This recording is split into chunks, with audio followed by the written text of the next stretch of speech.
edition of the Sports Report. And we are back. We got the full crew in the house. That is what it's all about. The Yankees, out of any team in the league, are the best equipped to handle a blow like this. I think there is a higher power at play here. He's due law of averages. That dude is the ultimate scrub. It's trash. Yeah. Every person you have in there is fucking trash. Next game, you're going to see a big performance. You can see it in the end of the game, and I'm just totally stoked and excited for this. And we are back. Welcome to another edition of the Sports Report here on a Monday. Barnes and Tony once again. What's going on, brother? Not much, dude. Excited to be here Monday. Kind of not so excited to be here for certain reasons, but it's okay, dude. Really nothing good to really talk about at all today, to be honest. What about the Yankees? What about the Yankees? Dude, the Yankees. Mickey Mantle. No, Yeah, dude. little No, not at all, dude. Sorry, I know it's not really funny, but listen, no. I mean, I would feel the same way, so I will give you that. But I was texting actually about this in the JD chat. Yeah. And no one answered me. But I mean this in all sincerity. And listen, at the end of the day, I mean, it's a bunch of things. It's a whole team, yada, yada, yada. I really think it's Juan Soto. And I'm not kidding. I know, yes, he's had a great year. I'm just talking about Juan Soto, the person, not Juan Soto, the player. I think he divided that locker room. I really believe that. Because if we could point to, last year the Yankees went to the World Series. But I think because last year was different because he was on his best behavior, because all he was thinking about was the big payday. Now that he has that, he's back to the way he was with San Diego. What happened there? Didn't win anything. And I think it's because he's all by himself. And I think that divides the locker room. I really believe that. I don't know, man. I mean, listen, like, I don't know definitively for sure. Who knows? We're not in the locker room, but I don't know. I mean, does this locker room seem divided? How could it be good? No, of course. I mean, obviously you're not in a good stance. Obviously, now you're tied for the wild card with the Reds. They've been playing well, 5-game win streak. You're losing 2-3 here. Yes. But I mean, I don't know, man. I mean, I think, listen, anything is possible for sure, but I mean, I don't know. I mean, with the Yankees, yes, best behavior if you want to say that, but he did make a World Series appearance. Like, he's won one with the Nationals. Judge is there kind of to level everything out. And like I said, but also I don't know. I feel like he was just all he was thinking about was that payday. So he was just perhaps smile, wave to the crowd, and act like he loves everybody. But now that he has that, it's back to it's all about him. Which was the case in San Diego. Obviously, that team should have been way better. What was the last year? They didn't even make the playoffs. Yeah, but right? I mean, that's every year with that Padres team, and it has been every year with Machado, Tatis. There has been problems. It's not even actually though. The years without him, they actually have made deeper runs. Years without Soto, you're saying? Well, yeah, perhaps again, they obviously, but still, I mean, there was like Machado had problems in that stadium with that team before Soto was there. Like that team already has had bad attitudes. No, I mean, listen, it's a tough environment. I mean, we already know how Tatis's attitude is sometimes too. Right. I mean, we know the problems in that clubhouse don't just stem from one player, that being Juan Soto. It's not not for nothing. Since he's left, deeper, sure, but they haven't won anything. Right. They've had their fair share of disappointment as well. So I don't know. I don't think that Soto was the problem in there. Does he cause some problems? Perhaps. I don't know. Again, I'm not we're not in there. But I don't think the Mets locker room is that divided. It's not like they're having problems. I think you're very far from McNeil and Lindor and the chokeout in the duck. That hasn't happened, So I don't know. I don't think people are crashing out left and right in the clubhouse or anything. But I mean, yes. I mean, things are probably, tensions are high because of the state of where the team is at. But I mean, I don't know. I mean, I don't even think offense is necessarily a huge issue. I mean, I know you take some games here this weekend, you're losing 3-2, 4-3, or 5-3, whatever in extras. It's you should be able to score more runs than that, sure. But I don't know. I mean, I think it's just the fact that just players aren't executing is the reason why the Mets were losing games. I guess what I would say though is because obviously I know you must think there's a lot of talent on this roster. So It's just how many times do we see that and then a team fail or underwhelm, and it's because of a locker room thing. Because if the talent's there, I mean, isn't that usually the case? Like you think about like the Rangers from last year, and sure, Rangers didn't have the roster to win the Stanley Cup, but should they have easily made the playoffs? Of course they should have. And was there a locker room thing? Of course there was. So I don't know. That's just my thought because I just feel like, and you would know better than me, but it seemed like that group last year was as tight as hell. And then you have what you have this year, and it just seems like how could the locker room be tight as hell given what's going on? Usually you like each other, you play well. I don't know. No, yeah, of course. I mean, you look at any good organization. I mean, you want to go with the hockey comparisons. I mean, look at the Panthers. Right. I mean, you just even look at Brad Marchand. I mean, him getting acquired at the deadline and him talking about how well he was acclimating in the locker room right away. I mean, that's just good chemistry, good vibes, a team that wants to play together. Like that's what happens, you know? Yeah. But I mean, I don't know. Again, I think that at the end of the day, if there are tensions in the locker room, it's a byproduct of losing. I don't think they're losing games because like they're having locker room problems. I think they're just not executing. I mean, that's been the entire season. I mean, how much has this like offense been pressured constantly all season long because of the lack of a solid pitching staff? You know, I mean, that is going to like eat away at any player, regardless of who you are over time. And I think maybe that's what we're sitting at right now. I don't know. I think it's a little grand to jump to the conclusion that, like Soto's a locker room problem. I think it's reminiscent of like he's there because his mother told him to be there. Like, I don't know though. I don't know. To me, it just seems like it seems like a common theme. And I don't know. He just doesn't seem like a guy. And based on what we heard last year with the Yankees, him kind of being ISO, I don't know. It just seems like, why wouldn't that carry over? And then you just think about his past history. That's all. And it's like the one time he did win, it was like, well, that was before his ego was where it's at now. He was a rookie, just happy to be there with the Nationals. So I don't know. It's something to consider. And it makes me think too.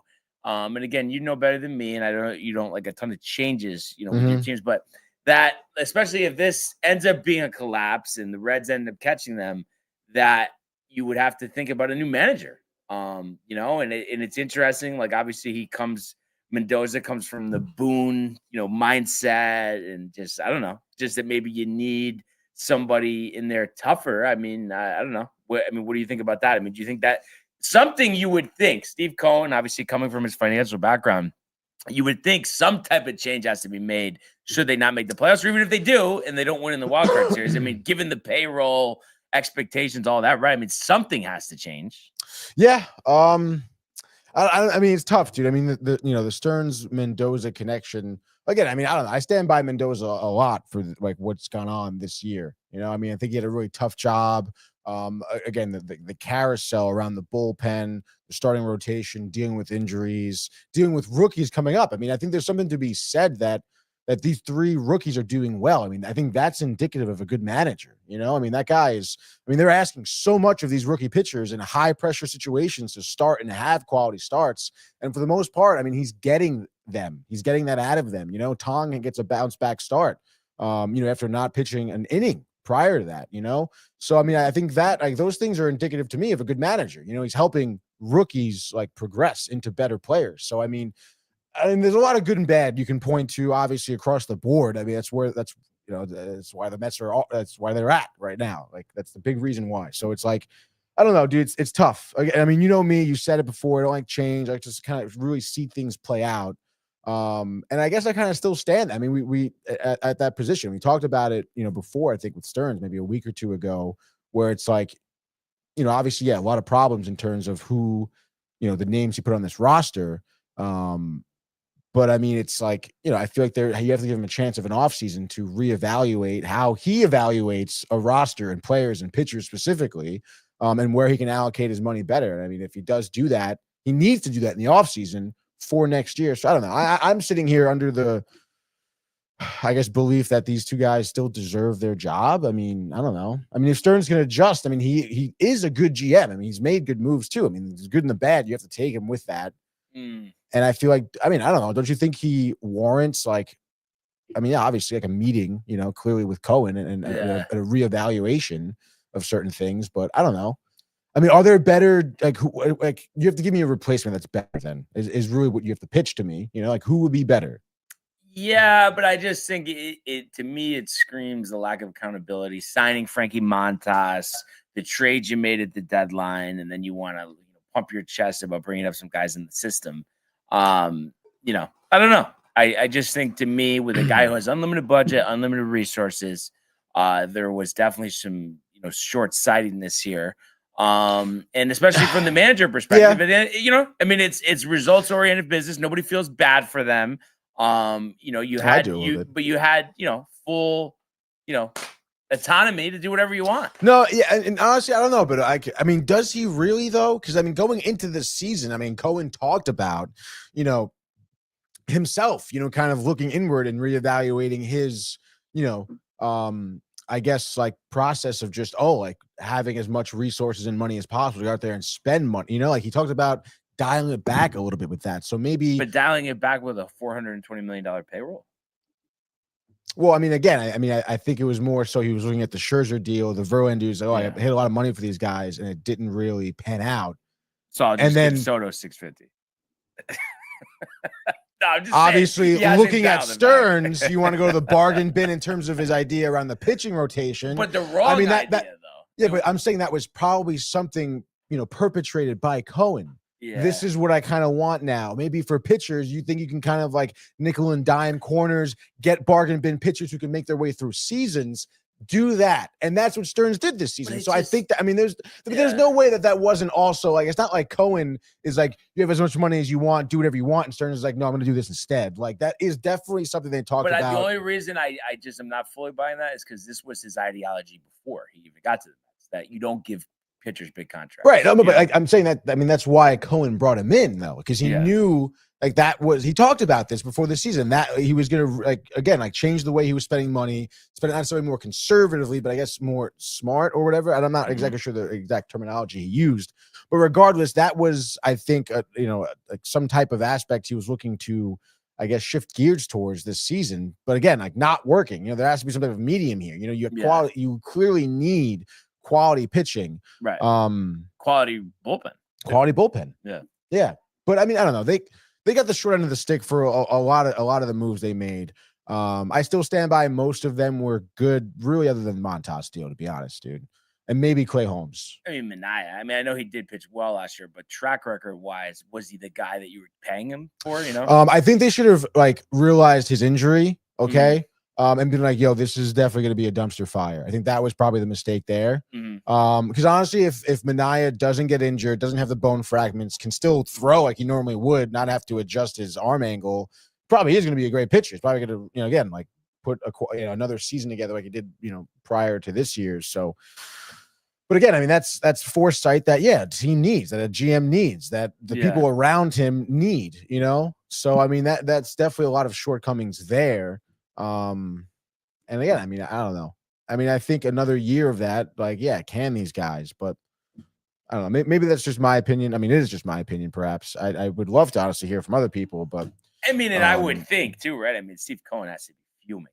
All the money I spent on this team. Absolutely. And I know, again, you're vouching for keeping both guys, but if you or I guess what I would ask you is, who are you more disappointed in?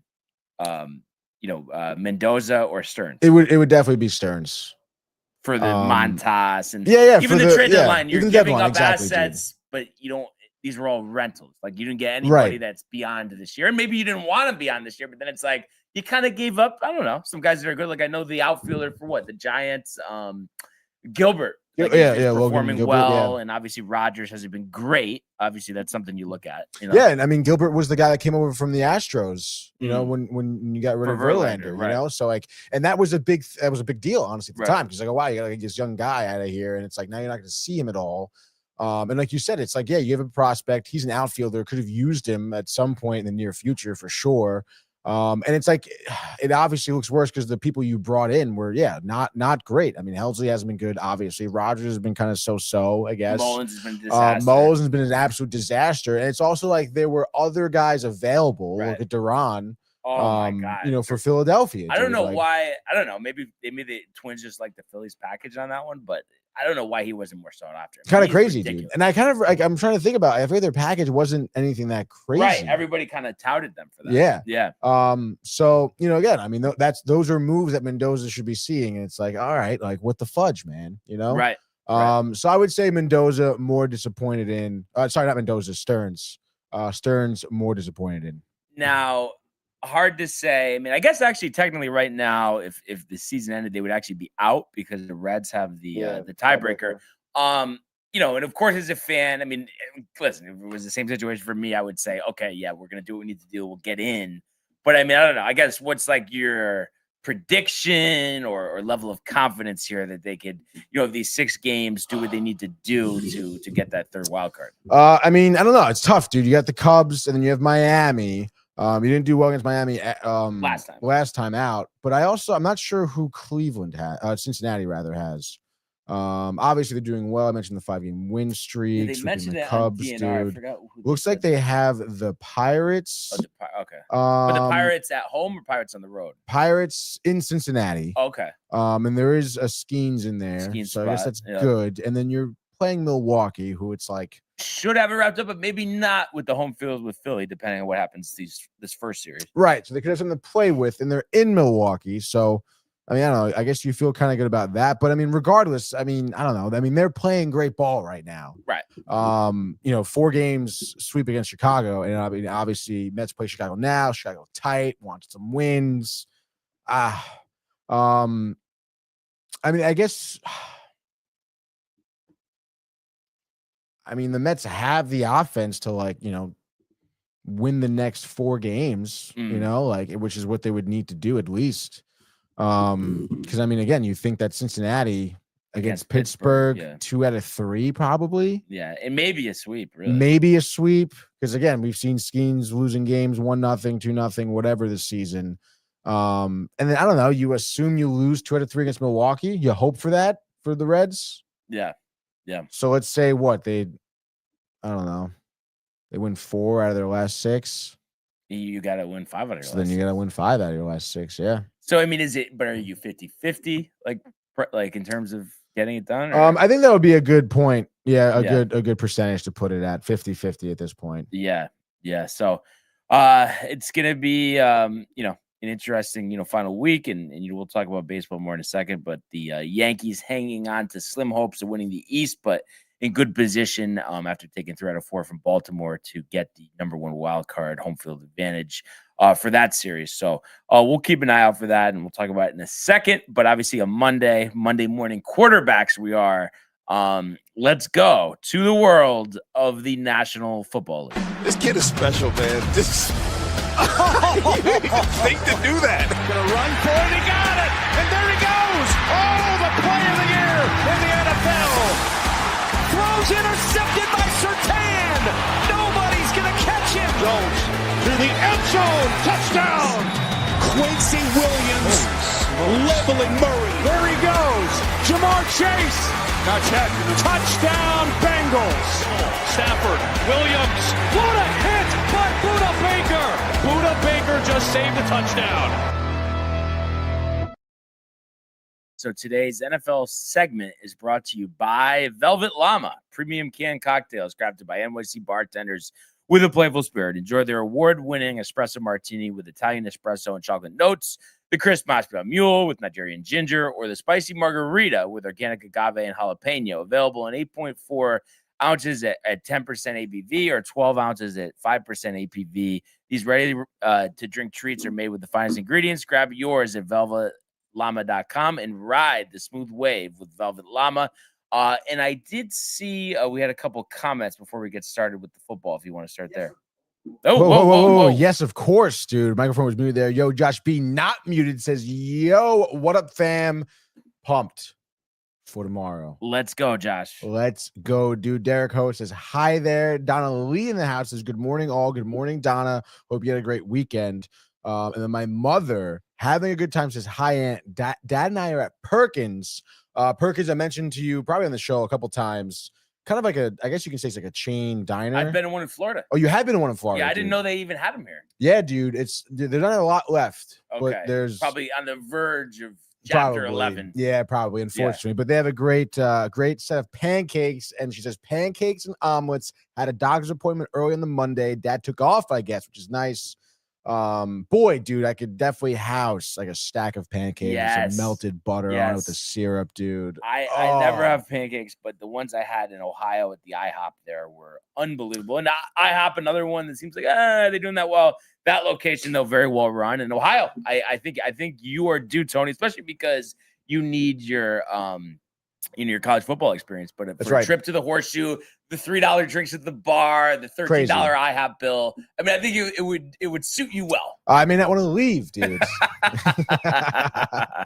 Yeah, so that does sound good. But yeah, let's talk about what we saw on the gridiron yesterday. Some surprising finishes, and I think top of that list would be the Browns, beating the Packers here, game-winning field goal, 13-10. This is one of those games, probably all the survivor pools went downhill to this, to that. But a game that everyone thought Green Bay easily had in hand.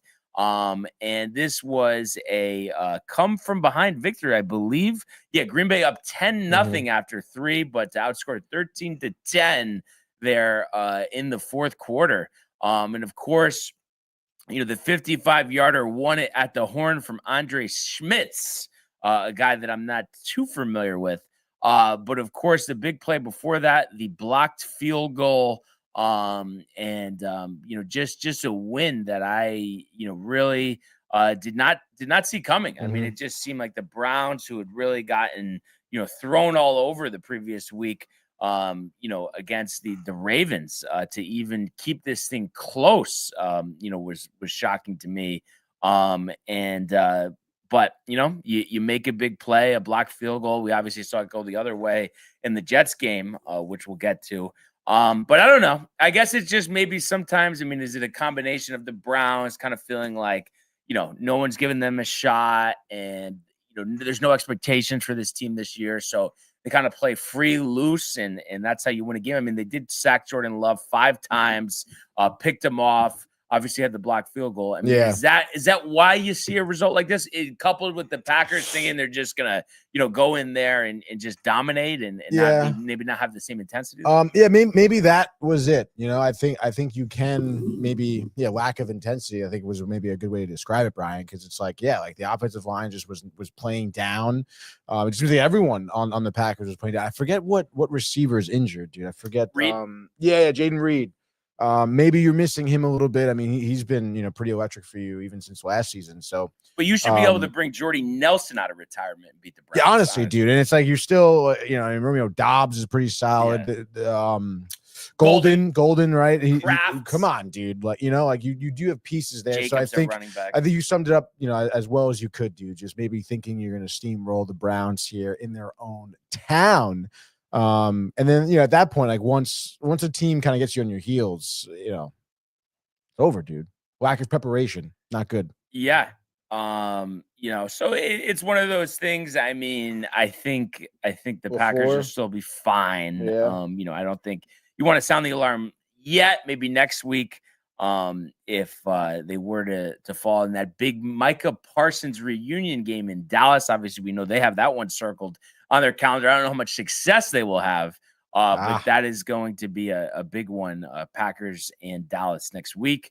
And if you look at what the Browns coming up next week, they will be at the Lions. So that would be something after falling to the Bengals and the Ravens if they were able to beat the Packers and the Lions. And I don't know if they're going to be able to, replicate this success back to back. But obviously a good win for Kevin Stefanski. A lot of guys people have circled on their list for the first coach to be fired. And, Joe Flacco, who was 21-36 for 142, averaging 3.9 yards per completion with a pick and had a 40.5 quarterback rating. Maybe he keeps his job for another week. I don't know.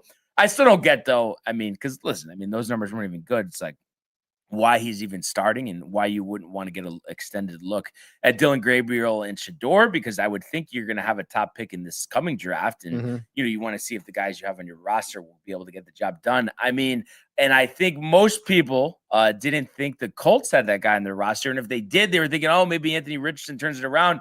But how about Danny Dimes or Indiana Jones? How about him, dude? 41-20 over the Titans. This is a game, fantasy for me as well. And this is a game that, we both thought would be a blowout, and that's what it was. But Jones has been unbelievable. 6 total touchdowns, 3 through the air, 3 rushing through the first 3 weeks here. 3-0, of course. And of course, he's got the benefit of it seems like a good offensive line. He was 18-25 for 228, 9.1 per completion, not sacked, a 94.1 quarterback rating, which is ridiculous. 1 passing touchdown. And of course, was benefited by Jonathan Taylor, 17 of 102 on the ground. 3 rushing touchdown for Jonathan Taylor, so one of the best fantasy guys so far this year. Jones added 27 on the ground, and Michael Pittman led them in receiving, 6 for 73 and a score. I mean, is it not unbelievable what we're seeing Daniel Jones? And it's like a constant reminder, all these guys leaving the Giants, the Jets, they go other places, and they have success. I mean, it just speaks to how bad both franchises are right now. Yeah, dude, it speaks volumes, to be honest, dude. I think it's really like super embarrassing. And honestly, it's like the second year in a row now for the Giants, because obviously Saquon, the Eagles, Xavier McKinney even. And I mean, it's just, oh, dude, it's got to be so gut-wrenching for Giants fans. And it is like, dude, I mean, Daniel Jones was just airing the ball out, dude. He was, like scrambling for first downs, lowering the shoulder, running well. And obviously you got Jonathan Taylor in there, like killing it. Pittman had a good game as well, dude. And it's just like, I mean, that offense just looks totally like reinvigorated. Daniel Jones looks reinvigorated, you know? So, I mean, it's kind of crazy to see this thing. Also, I mean, you got to feel bad for Anthony Richardson, I guess. Maybe not if you're Brian, I guess you probably don't feel bad for him, but I feel a little bad for him. Because I mean, boy, dude, is he like probably not going to be a quarterback? Yeah, right? But I think he had his chances, Tony. And there were some reports that he's not mature. And listen, I'm not there, but if those are true, and he's not putting all of his effort in, he's not being a leader that a quarterback should be, I'm sorry, but that's kind of what he deserves. If that's the case, like I said, I don't know that for sure, but if the reports are true, I mean, what do you want me to say? Yeah, especially, I mean, 3-0 now. I mean, it's like, come on, dude. Like, clearly, it's part of the problem. But I think that would be the surprise of the century for me. If Daniel Jones ends up being the Colts franchise quarterback, but boy, does it look like it so far. I know we're only 3 weeks in, but pump the brakes, just like solidifying that yet. But great start, nevertheless. Good coaching.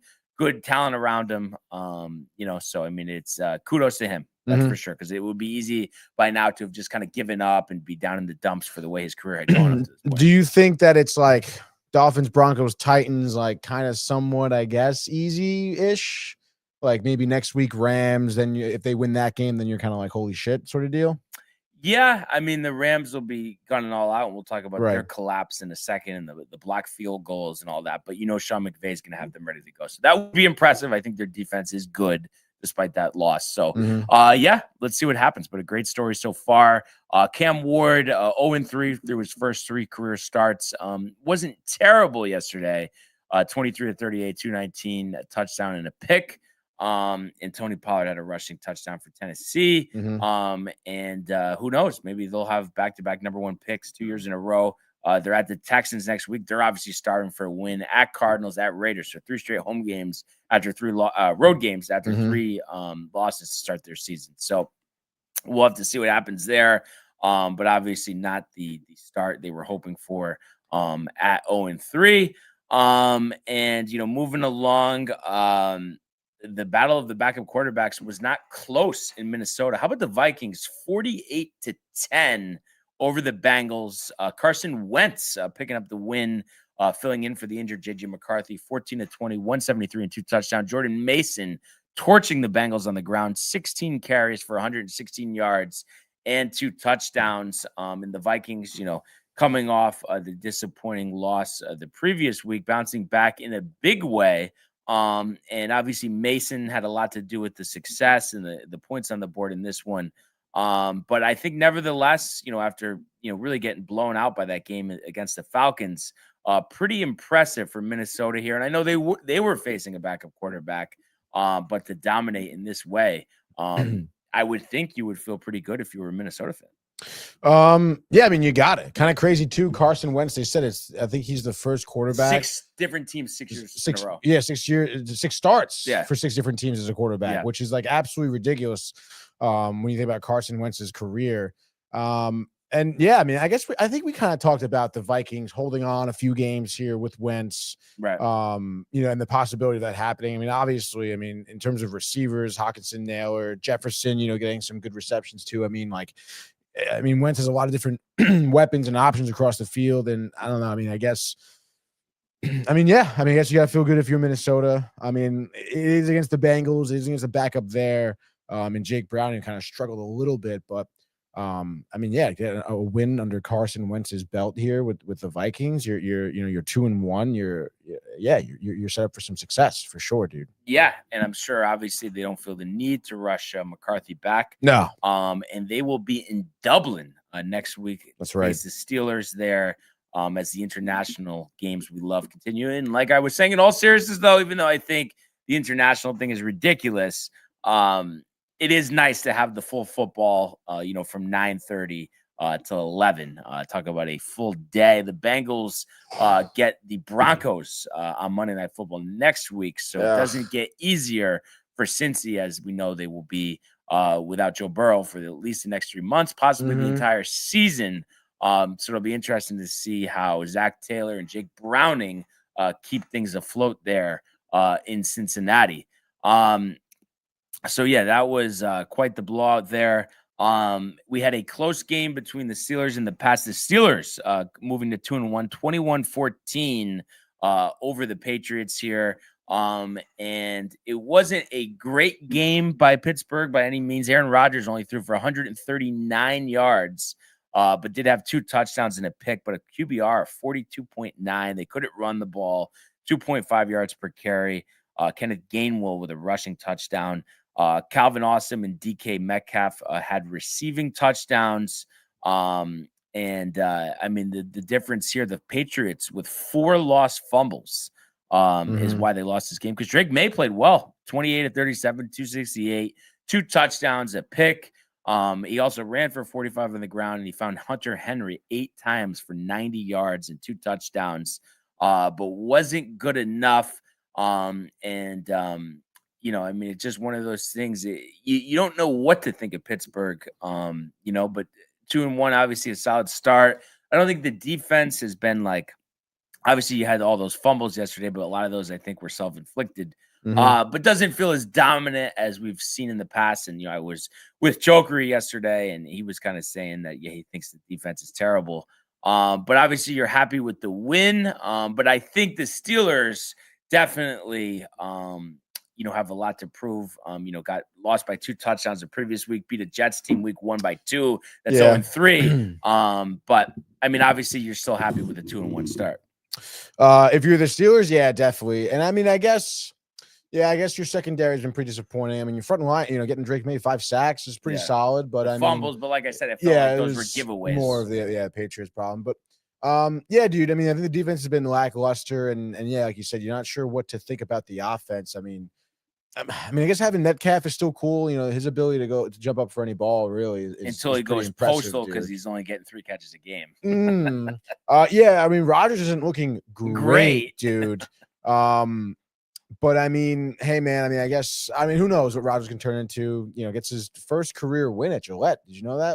That's kind of wild to think about, I guess. But Belichick. Always finally getting to him, dude. But in any case, dude, I don't know. Don't you think that the Steelers still have a good chance of being a good team, though? Yeah, it's just the defense has got to be better. And then, I think you'd want to see some more prolific games out of Aaron Rodgers in the offense. You got to run the ball, 2.5 yards per carry against a Patriots defense that I don't think is great. That's right, dude. Who they play last week that they lost to? The Seahawks. It was Seattle. It was they played the Jets. That's right. Yeah, Jets week 1. Their offense looked good there, obviously. That's right. Last week was what's his name letting the kick go in the end zone. Oh, right, Johnson. Johnson. Yeah. Ooh. So it'll be interesting. Tough loss for the Pats, but they get the Panthers next week, who did dominate. They did, but Falcons, I don't know, how we feel about that. But the Pittsburgh against the Vikings, so that'll be a test next week after the Vikings had that dominant performance against the Bengals.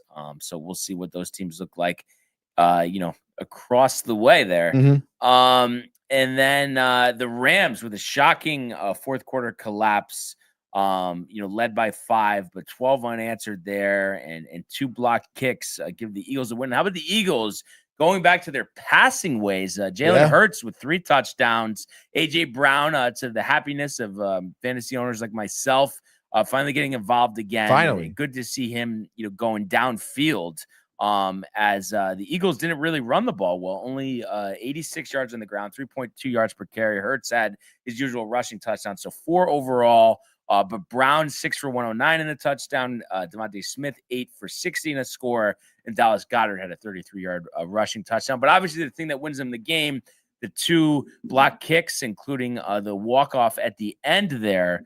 So who knows? I mean, block kicks, a lot of times you blame the line, but if Joshua Carty's gonna have something to worry about here, because he makes that last one specifically, they win this game. But what did you make of this? I still think the Rams are a good team, but clearly the Eagles aren't taking things lightly after winning the Super Bowl last year.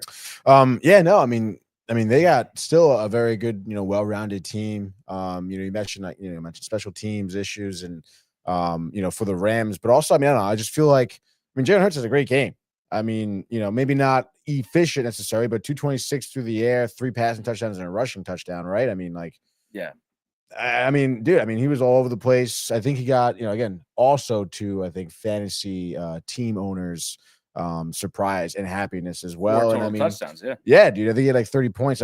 Whoever I'm playing in the doesn't really matter. In any case, Eagles are just a great team. Like you said, I still think the Rams are good. Yes, Stafford good, coaching good, Puka Nacua very good. It's just the matter that they're just playing a good team with a good secondary, a great defensive line, a great offensive line, and a great offense in general. So this is what you're gonna do. This is a great game to watch, to be honest. Yeah. But Eagles definitely, I would say, more so in terms of their storyline. Looking pretty dominant, and I would imagine at this point in time, like a favorite to appear in the Super Bowl again. No. Yeah, they definitely got to be in the conversation, especially after the Packers lost yesterday. So, that 4:00 window next week is going to be great because the Rams Colts, in addition to Ravens Chiefs. So that should be something special to watch. And like I said, it's a tough loss for the Rams, but I think they will be just fine. And I think they're even better than they were last year. And especially if Nacua stays healthy too. Geez. Yeah. And speaking of blocked field goals, the Jets had a blocked field goal. But gave Baker and the boys a little too much time to get down the field in position to kick a game winner. So despite outscoring the Bucs 21-6 in the fourth quarter, the Jets start once again at 0-3, and the Bucs go to 3-0 despite losing Mike Evans to a hamstring injury. So we'll see, how long he's going to be out. But there's no other way to say it, Tony. just very Jetish, this type of loss. And obviously, they were buried down 2 touchdowns at half, and I don't know. What to make of it other than it to me, it's just like, I don't know. I know, sure, it's a different way, and there's certain guys that you like, and like Taylor, okay, filling in for Fields wasn't terrible. But does it not just feel the same? Like I had thought before the year, where we're heading towards another non-playoff losing season. And already people are saying like they're not that happy with Aaron Glenn, but I don't know. I don't know. At 0-3, how could you be happy? Right. And it's not like, I don't know. Aaron Glenn coming in here, was supposed to change the culture, the attitude, the no nonsense, the discipline. And not for nothing. It's like, this offense, these players are still making mistakes. You're still, I guess giving up dumb penalties over the course of these 3 games. The defense doesn't look stout. Your superstars don't look great. Right now, your quarterback scenario doesn't really look great after week 1. And now Fields, the concussion, Taylor, yes. But like you said, how could you sit here and think playoff berth? You're not. So, yeah, dude. I think Jets fans have a right to feel like kind of sour on everything that's going on right now. Anything from Jay? No, nothing from Jay. Jeez. Silence from Jay. That's tough. Never good. No. And I'm sure he's probably watching right now, dude. Lights off in the room, covers over the head. How could be? Dude. I feel I think he's going through like this non-commenting stretch for a while. What do you think that's all about? Just the Jets? Maybe the Jets, the Mets as well, dude. And I'm sure he's keeping busy with other things, but yeah, dude. Well, if he's watching, I'm saying, it doesn't hurt to say hi every once in a while. Sometimes it does, Brian. Sometimes it does. No, because the way you're talking, it seems like he's watching all the time, or no? I don't know. I would still think he watches and just doesn't comment. Yeah, he's working at night, isn't he? Or not in the morning, yeah, right? Exactly. Yeah. So no excuses, Jay. Play like a champion, exactly. okay? Come on, dude. And it's just, I don't know, it doesn't really seem like anything's going, like even Breece Hall, like, like not getting, I guess, as many touches as maybe you want, and also just not being, I mean, maybe the first half of the game he was right, getting some bigger runs, but then kind of getting shut down. And then I think a lot of that stems from maybe like an offensive line not blocking great, I mean, just the scheme and the defense. How about the defense? So and bad, I said this before the year. The extension for Sauce I thought was ridiculous. I mean, what happened to this? We're supposed to we have a championship level defense. I mean, what do you think that's all about? Dude, I don't know, to be honest, because I don't know. Like, even like you said, I mean, like Sauce, the talent's there, and it's like I'm watching Sauce get burned like on multiple plays so far this season, and it's just like, I mean, what? There's no reason for that, dude. And it's, I don't know. He's not bad, right? I mean, like come on, dude. It's like the times he's even getting targeted now. I don't know what's going on, dude. Maybe it's the locker room. Maybe they're just sour in general. I don't know. But it really is like. And what do you know, bad, dude? He has Stop it. He has seen his shadow. Jay Bird saying Stop it. He's been in London the last week, so that's why we haven't heard from him. Oh, there we go. But having the Jets and Mets on at the same time yesterday is criminal. Yeah. I mean, hard to blame him there, Jay. And it's so tough. I mean, the Mets we already talked about before. And at least you feel like with the Mets, not that it really does you any good, because obviously just collapsing like this is terrible, but you feel like there's a lot of talent on that team. The Jets, I don't know. You know what I mean? It's like, and I mean, the most important position is quarterback, and it's like you've never had one. It feels like you still don't have one. I mean, we'll see what Fields looks like when he comes back. And I don't know if he's going to be back next week, but Monday Night Football, the Rothenberg Couchcast. Yep. The battle of the 0-3s, Tony. It's amazing that one of those teams is going to start 0-4. I mean, talk about the proverbial kiss of death. Honestly, and I'm sorry, hate to say this, Jay, and anybody else who's a Jets fan. I'm obviously one myself. I feel like the Dolphins are going to win that game. I think Hill's just going to go downfield, right? I mean, why wouldn't they just use their speed against a defense that doesn't look that good? I mean, that'd be kind of wild if the Jets fumble that game, like. But I mean, think about it. I mean, the Dolphins definitely have more talent, whether they're a mess or not. I mean, with Hill and Waddle alone is more talent. Yeah, Waddle had a good week, I think. Yeah. Right? I mean, I don't know, dude. I mean, if that's the case, then it's just like fire everybody already, dude. Glenn right? already? Gone. No, gone, whoa, dude. But how come, like with the Mets and the Rangers, you're all like, let's keep everything copacetic. But the Jets, it's like right away, iron fist. I don't know, probably because maybe I'm a bit more involved in the Rangers and the Mets. But dude, 0-4, dude, 0-4. Well, because also like seasons are much shorter here in the NFL. Like there's a much shorter leash. So, I mean, it's like, dude, like 0-4. It's like, how are you starting off? And then, dude, not for nothing. Like, I've been so low in the Dolphins the past 2 seasons. And it's like, I've been talking about the collapse, the locker room, nobody's happy, firings. And it's like, if you're losing to that, then you're more of a dumpster fire. So, like, firings, like fire, tarmac, dude.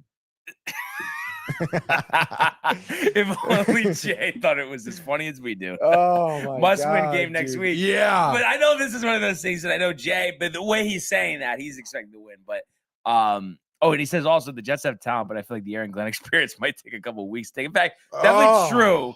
But like you say it with confidence, and let's assume that Justin Fields comes back, even though I mean, how much better is he than Tyrod Taylor? I don't know.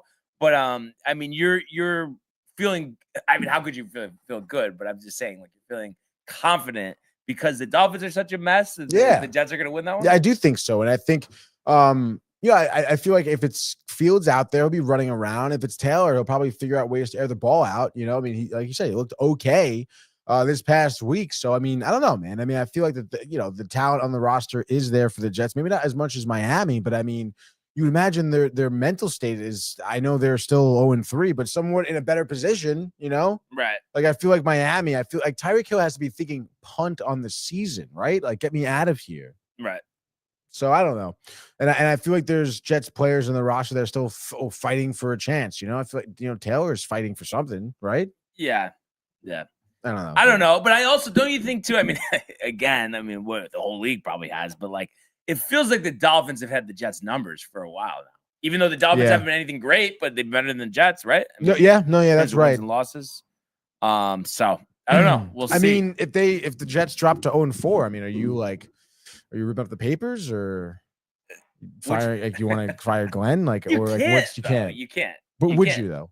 Like, if you were in charge, you wouldn't be like, no, because like I said, I've been the one kind of making fun of like Rick and Dave for being so dramatic about like the Jets and the Giants starts. It's like, this is what we've known to expect. I didn't think either team would make the playoffs this year. Did I think the Jets would be better than the Giants? Yes. But I mean, right now they're the same. So I guess the one thing that the Giants have advantage of is that almost like what you were just talking about with like the firing. I mean, they have that to look forward to with Dable and Shane. And a rookie quarterback in Jackson Dart. But I don't know. Even though I know everybody was enamored with the week 1 performance from Justin Fields, right? I think, you know, at this point, sure, we have the Daniel Jones example. We'll see if that lasts. But I just think you know what you are at this point by your time in the league. So I just don't think he's going to be on the Jets next year. And I think once again, the carousel will go around there for the New York Jets. But we'll have to see. Like we said, the Monday Night Football, the first game of a doubleheader on ESPN next week for Monday Night Football. And then the Bucs have a matchup at home against the Eagles. So that should be a good, matchup there of the 3-0 teams that have met in the playoffs before. And I think 2 of the best teams in the NFC. So we'll see what happens there. The Commanders, without Jaden Daniels, 41-24 over Kev's Raiders. So Geno Smith bouncing back 19-29 after throwing 3 picks last week, 3 touchdowns this week. But they lose by 17 to a backup quarterback. So that doesn't feel great, I'm sure, for Pete Carroll and the Raiders. No. But I think an impressive win for Washington. Mariota 15-21, 207, a touchdown, was only sacked once. Also ran for a rushing touchdown and had 40 yards on the ground as a team, running for 201 yards. So that was kind of the strategy, pounding the rock, without Jaden Daniels.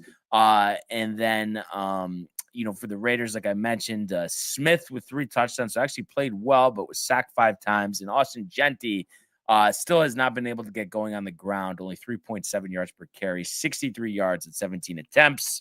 And this was despite Trey Tucker, a guy that I'm not familiar with, 8 for 145, 3 touchdowns for the Raiders. But obviously must not feel great there. But they play the Bears, who had the surprising victory over the Cowboys that we'll get to. So kind of a crossroads in the season for them, next week. And then if you look at the Commanders, and we'll see if Daniels, is going to be back next week, but they will be in Atlanta against an Atlanta team that got shut out 30-0 to the Panthers. So I don't know. I think if you're Washington, I mean, backup quarterback, I know you're playing the Raiders, but you have to feel pretty good about things, though.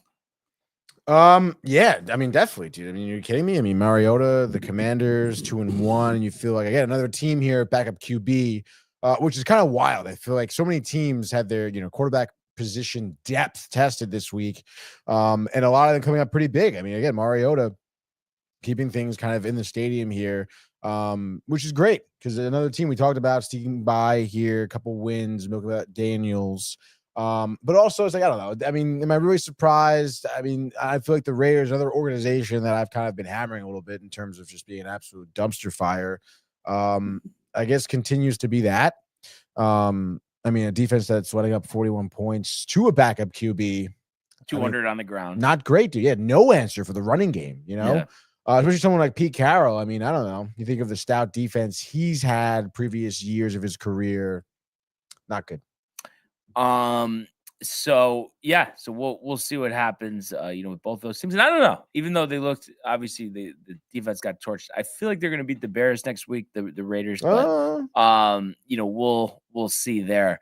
And another surprise of the day, Carolina 30-0 over the Atlanta Falcons. So Michael Penix, I mean, I had been high on him, but 18 of 36, 172, 2 picks, had a 12.4 quarterback rating. They did have success on the ground, 131 yards, but didn't score any points. Bijan with 72.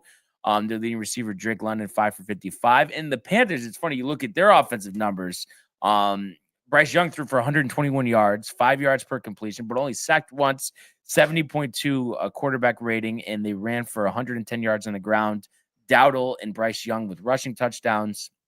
Kind of a weird game because like you win 30-0, but there's not really any like stats that stand out. But I'm sure obviously Dave Canales and the Panthers feel good, just about getting a win here.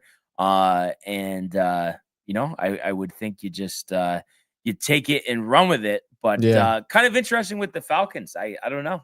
Is like there's a lot of talent on that team. And they won week 1, but they're not getting the results. I don't know what the deal is there. I mean, I still am expecting them to turn it around, but this was definitely an alarming loss. Yeah, no, definitely was, dude. And I think that the buck here kind of stopped with Michael Penix. I mean, the first drive of the game, right? He gave a pick 6. And I mean, that was just like it looked like a high school quarterback. I mean, the throw, it was like some like delayed screen play or something, or maybe he just checked it down. But I mean, the defender was just right there. I don't know what, and he just picked it, and it was gone. Literally, it reminded me of like plays I saw like in high school, like of just like quarterback just not really see what was happening on the field. And I mean, that was him the entire game. There was just no offense. And then obviously when your offense is giving up points, I mean, that's not good. Because again, I mean, there wasn't a passing touchdown by the Panthers, right? There wasn't even just a rushing touchdown. Yeah. So I mean, it's kind of crazy, and it's just like they were just not good, dude. And it's like I mean, I guess I'm in the same boat as you, where I think they're going to bounce back because of the talent, London, Mooney, Bijan. But boy, dude, I mean, if Penix is still putting out performances like that, I mean, that's not good at all, dude. Yeah. Right? No, I mean, do you think Penix is really more of like if Penix can bounce back? Yeah. And I mean, it's not going to be easy, too. I mean, we'll see, like I said, if Daniels plays next week, but that might not even matter. But they're Commanders, Bills, 49ers. So, I mean, this season could get out of hand quick for second-year head coach Raheem Morris. Not good. I'm sure Arthur Blank getting very impatient there. So, we'll have to see what happens. Jay leaning positive here, saying the Jets lost 2 games by narrow margins. If one of those games goes their way, we're having a different conversation. I don't know, though.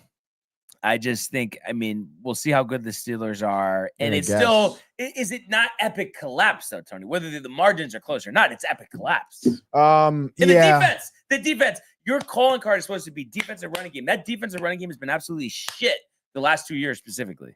Yeah, dude. I mean, I feel like we would maybe be in the same boat in terms of bashing the defense. But yeah, I think Jay's right. I mean, if they're 1-2, yeah, you're talking a little bit different because you're thinking, wow, we win this, win against Miami. Yeah, which maybe you feel a bit more confident in with a win under your belt, but then all of a sudden you're 2-2, right? But we're not in that boat, Jay. So it's like how not, and it's like how many times you're going to say if this, if that, and then you're just not winning. Though. Yeah. So if you're not winning, what are you doing? You're losing, dude. So Carolina will be in New England next week. So it'll be interesting to see can they follow up this dominant defensive performance against the Patriots. So we'll have to see there. So then moving along here score-wise, the other games from yesterday as, we run down the list here. We saw the Jags 17-10 over the Texans. So the Texans 0-3 to start the year. Trevor Lawrence wasn't great for the Jags, 20 of 40. 222, no touchdowns, did have a pick. And Travis Etienne had 56 on the ground and a rushing touchdown. But I think, Liam Cohen will take a 2-1 start, especially a 2-0 home record for a team that has struggled other than a playoff appearance a couple years ago. But obviously their defense played well in this one, picking off CJ Stroud 2 times and also sacked him twice. It's just kind of weird with the Texans. And I know, they've lost some guys to injuries, but CJ Stroud seemed like such a budding star, Tony. I I mean, I guess it could be the injuries, but I mean, what do you think it is? I mean, it's kind of odd, no? Yeah, dude. I mean, I don't know. I feel like every week now we've been saying it could be the injuries, it could be the injuries, it could be the injuries. But I don't know, man. I mean, the injuries doesn't give up 2 picks. Right. You know, it's like I don't know. I mean, the only thing I can think of is it's like, I mean, maybe Stroud, just like the mental game isn't there, right? Just the pressures of having such a great rookie season, and living up to that is it's just not there. Because I mean, his performances haven't been great, and I mean, maybe for the first time this season, Nico Collins has had a good game, you know. Yeah, so that it's just 50-yard like touchdown. So it's like, which is great. But it's also like the first 2 games he was quiet. I mean, it's not even, I don't know. I mean, I don't think that it's like defenses are shutting the receivers down and Stroud isn't able to go downfield. It seems like Stroud isn't really able to do anything, you know? Yeah.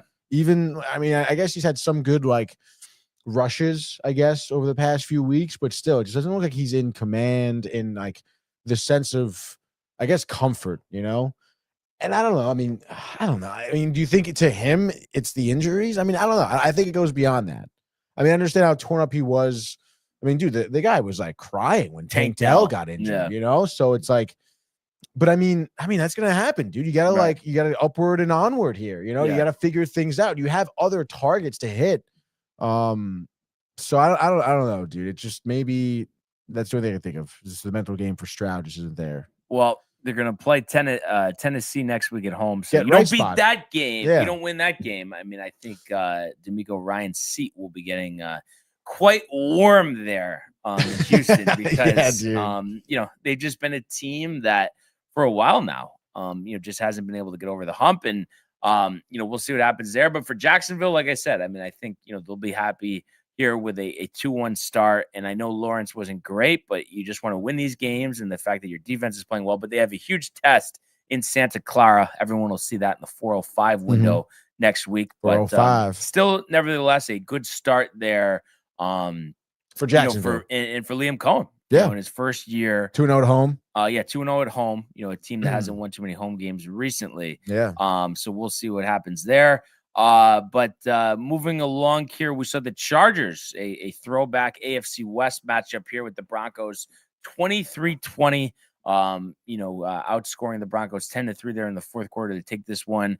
And while Justin Herbert had 19 completions, another 300-yard game for him with a passing touchdown, and he keeps you know, showing his rapport here with Quentin Johnson and Keenan Allen. Allen back after the 1-year hiatus in Chicago. Love that. Caught a touchdown pass, 7 for 65, and Johnson led the team in receiving yards, 6 for 89.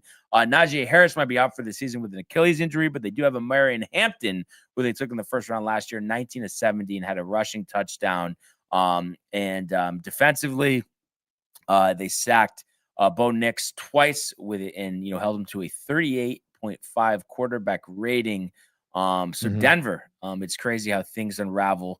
You know, that you know, penalty there late to give the Colts another chance. Now all of a sudden, instead of 2-1, they're 1-2. So a lot different taste in their mouth.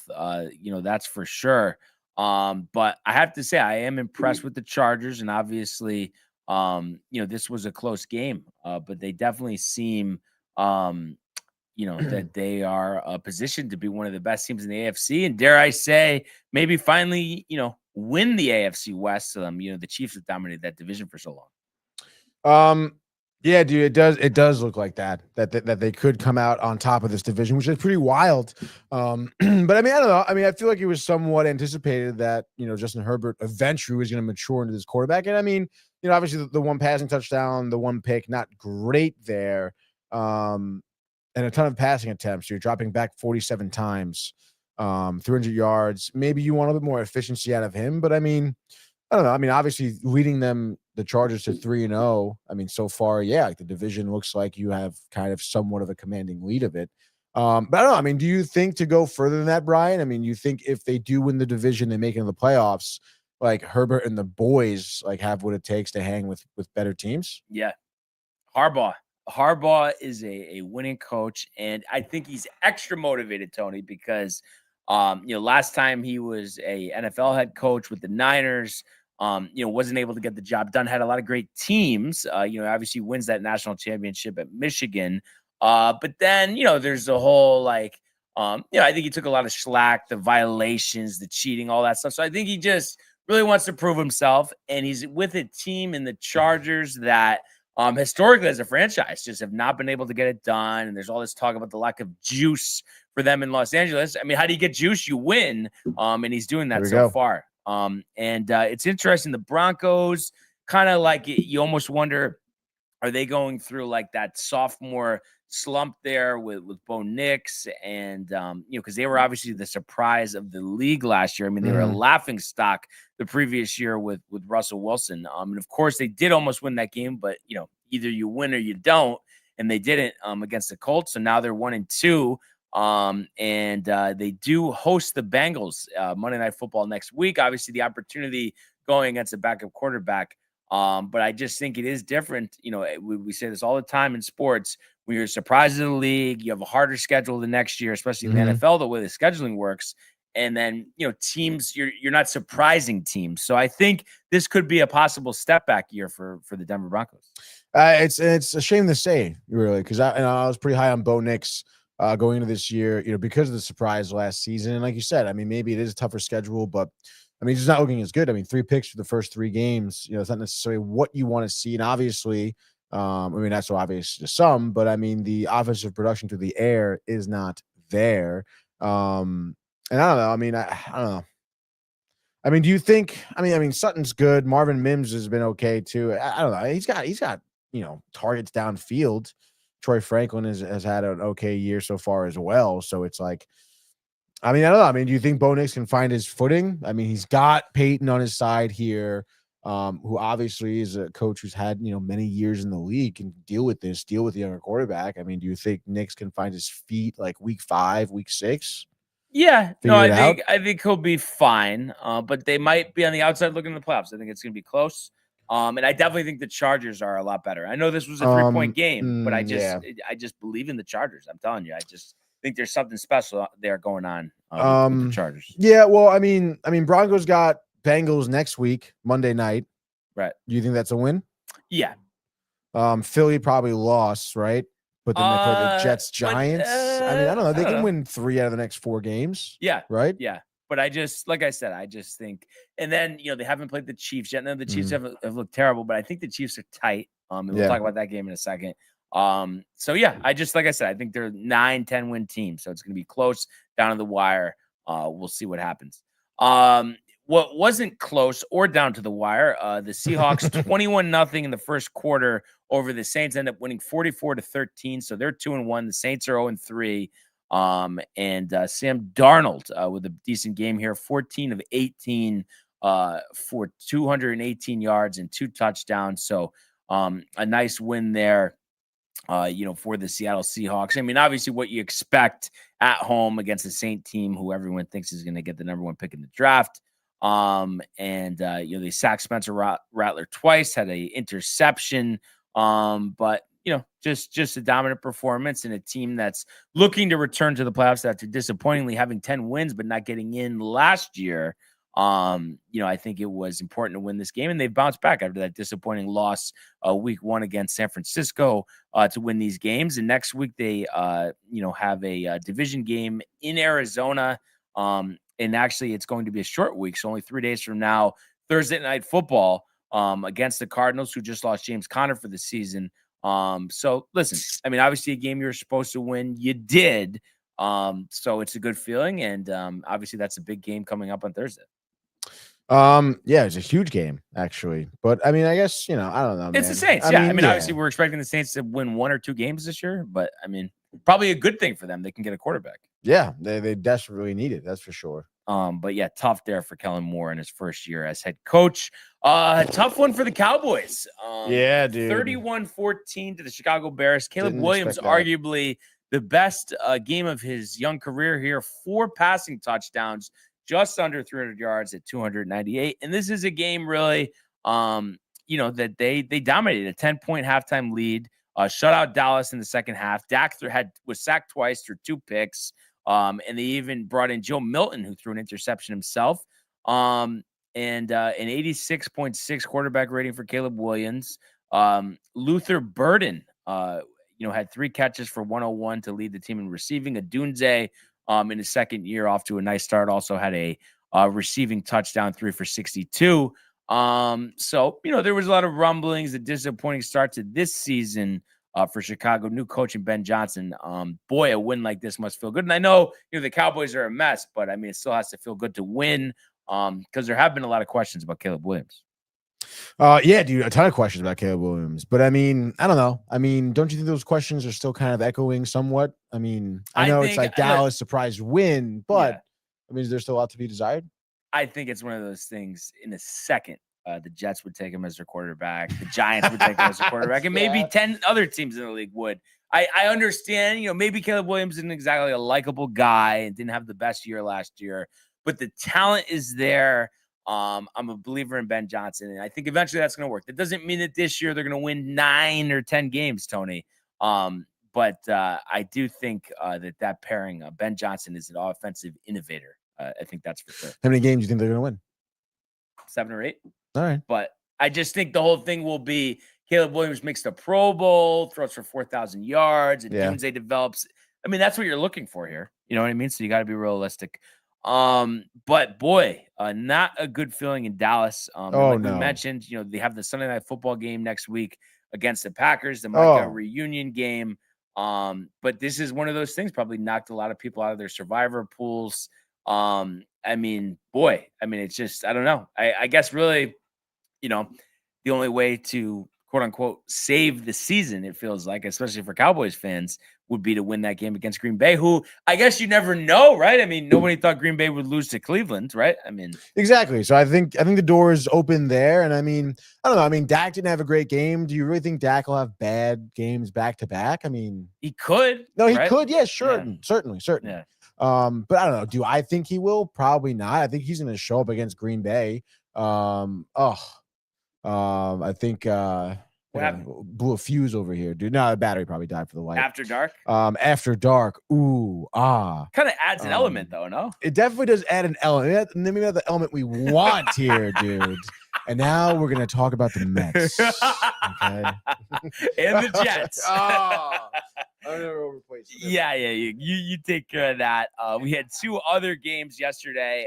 The Niners squeaking by, game-winning field goal for newly minted kicker Eddie Pinheiro. So 16-15, the Niners, scoring 10 in the fourth quarter to come back and win this game. And I thought Mac Jones, once again, I mean, there's a lot of talk about how Kyle Shanahan, wanted to draft him, over Trey Lance, and now he gets his opportunity there with the Brock Purdy injury, and he's 2-0. I mean, 2-0 is 2-0. The Niners are 3-0. So I think this kind of speaks volumes to what a good coach Kyle Shanahan is. I thought it was a great game for him. And Ricky Pearsall, the second-year receiver, really developing in Shanahan's system. 8 catches for 117 yards. Christian McCaffrey, not a lot of luck on the ground, 17-52 for only 3.1 yards per carry, but caught 10 passes for 88 yards. So this is a team, obviously playing without their starting quarterback. Brandon Ayuk is still a few weeks away from returning, but they're winning games. And obviously this was a tight game, but they win it. And it must feel good to be 3-0. Obviously a disappointing loss here for the Arizona Cardinals. Kyler Murray, only 4.5 yards per completion, 159 yards, 1 touchdown, sacked once, ran for 37 on the ground, and they lose James Conner for the season. But they do have Trey Benson, a guy that I actually drafted for fantasy. He was a 3rd-round pick in last year's draft. 21 carries this season for 125 yards, so 6 per pop. The 6-foot, 220-pound running back definitely has an opportunity here. So, we'll have to see, where he can take him. And obviously the defense, I think, played pretty well. Got an interception of Mac Jones. But I think the key for this season, what Trey McBride is, but can you develop Marvin Harrison Jr.? Obviously has the Hall of Fame genes with his father, but only has 142 yards receiving through these first 3 games. A lot of talk. They worked on the chemistry in the offseason. Well, let's start seeing it if you're the Arizona Cardinals. But, I mean, you are 2-1, but you just want to see, I think, a better passing offense. It seems like a lot of the times you look at the box score, Murray's under 300 yards. So they get Seattle And so that'll be, the Prime Video game we talked about on Thursday. So quick turnaround. So that'll be interesting to see. Obviously, you get that game at home. So that helps. And then you look at what is on the horizon, and it feels like Purdy's still going to be out longer. But I mean, I think if you're the Niners, you're 3-0. Mac Jones is playing well. I mean, why rush Brock Purdy? Make sure he's 100%. So that's the value of having not only a great coach, because I think that's really helping Mac Jones, who didn't look great his last year in New England and last year in Jacksonville. But you've shown that you can win games without him. So next week they actually play against Jacksonville. So despite them being 2-1, you feel like that's a game the Niners should have. So a good start after a disappointing non-playoff year for the San Francisco Niners. And I have to say, I know good coaches fix quarterbacks. I mean, look at what Steichen's doing with Daniel Jones. But the Mac Jones revival, Tony, that's another one that I did not have circled on my bingo card.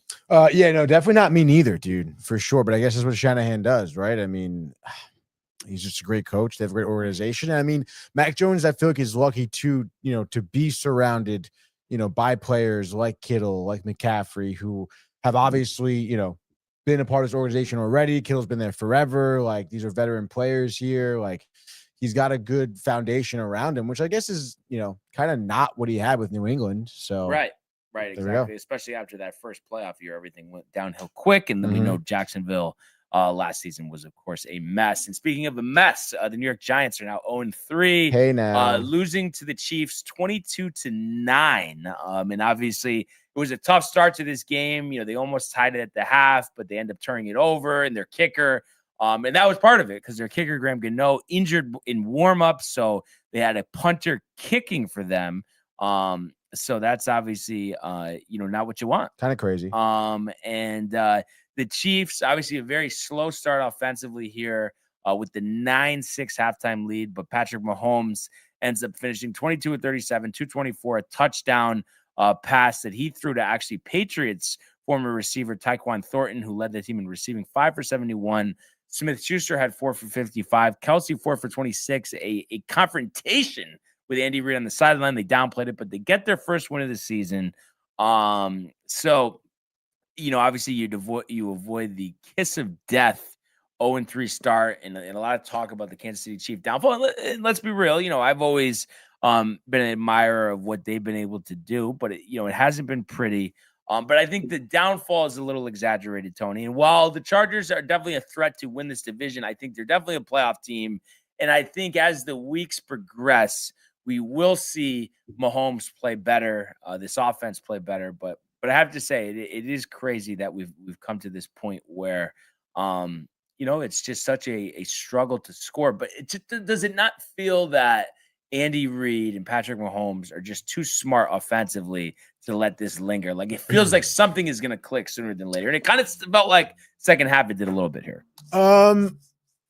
Yeah, I guess so. I don't know, man. I still think, for me, the jury's still out on this one. Listen, I have no doubt of the minds, the football minds on the team, with Reid, with Mahomes, like you're saying, yes, but it's the Giants. Let's pump the brakes a little bit. It was funny before the game. My dad pulled I'm trying to think who else. Yeah, I guess a hot take Johnny in a way, but we're just like, oh, I mean, they got a shot, right? Kansas, Dad, wait, what are we talking about? Come on, dude.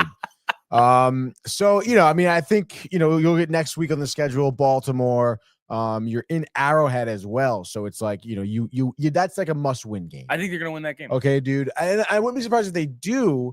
But I mean, geez, dude. I mean, they're definitely playing it pretty tight to the chest this season, it seems. So it's like, but if they drop that game and they fall to 1-3 and you just watch the Ravens in Arrowhead, I mean, things could get late early for the Chiefs, which is kind of crazy to say. I don't know. I mean, for me, it's kind of a 50-50 shot about that game. I guess maybe we'll talk about it more when we get to, the latter half of the week. But I mean, there's a lot of teams. I'm looking at the schedule. I mean, yeah, like Jags after that, seems like it could be a win, but then Detroit after that. Oh, well, I mean, going to be a tough game, dude. Could be a win, dude. Then, then you have the Raiders. That's probably going to be a win, and then you have the Commanders. But well, twice that could be the a good Chargers game, dude. On the schedule at some point. So. That is true. That's true. I mean, you lost week 1 against the Chargers. You're going to want to have, obviously, a bounce back game. You need to probably, especially with the way you're going to be rating where the Chargers are going to be being in the division. So, I mean, if the Chiefs want a shot here, Yeah, I mean, next week is a must win. Yeah, absolutely. But you put any stock into the Kelsey? No. He's been his tensions coach are high, while. dude. It's Reed. Gonna be He fine. figures it out. I mean, does, we always dude. say this though. I know it seems like this is for the Chiefs, which isn't saying much. All the success they've had. This feels like rock bottom. Mhm. But we've said it before. They've been 2-4 in a season before, and what do you know? They end up in the Super Bowl. They end up winning the Super Bowl. So not to say that I'm expecting them to win the Super Bowl, but this whole thing of like they're going to go 5-12 this year, I think is just a little ridiculous. Is anyone saying that? No, but people are excited about it. You know what I'm saying? Everyone's people are excited out. about it. We understand it. People are tired of the Chiefs. People are tired of the Chiefs. That is for sure. Ernie, though, good to hear he landed in Atlanta. Sup, boys? Atlanta. Going to see the Braves Nats tomorrow. Very jealous. So that would be cool to see that stadium. And then he says, company Top Golf on Wednesday night. So I will not let you down, Josh and Barnes. So can't wait to hear about that, Ernie. Hell Hope yeah. you have a great time in Atlanta. And we do have one more game of week 3 tonight. The Lions, the Ravens, Monday Night Football, Joe and Troy, M&T Bank Stadium. The Ravens 4.5-point favorites here. Total set of 53.5. So if we could strike up the music, one game frenzy, Monday Night Football, 8:15, ABC, ESPN. It's Goff, it's Jackson, it's Campbell, it's Harbaugh. And we've had this matchup before, and they're usually tight games, close games. Remember Tucker hitting from 61 a few years back for the win. I do think, this will be tight most of the games, but I do expect the Ravens, and listen, I haven't been impressed with their defense to start this year, but I do think they are going to pull away late, maybe win this game by 10, a high-scoring game. I don't like either team's defense. And I think one guy that I'm focused on is Derrick Henry. Had that great start in week 1, but the fumble late. They end up losing last week, did nothing. I think he's going to come back in a big way. And I usually don't like taking these numbers. 4.5, it's a little uncomfortable. You need to win by a touchdown. I know you can win by 5, but what are the chances of that?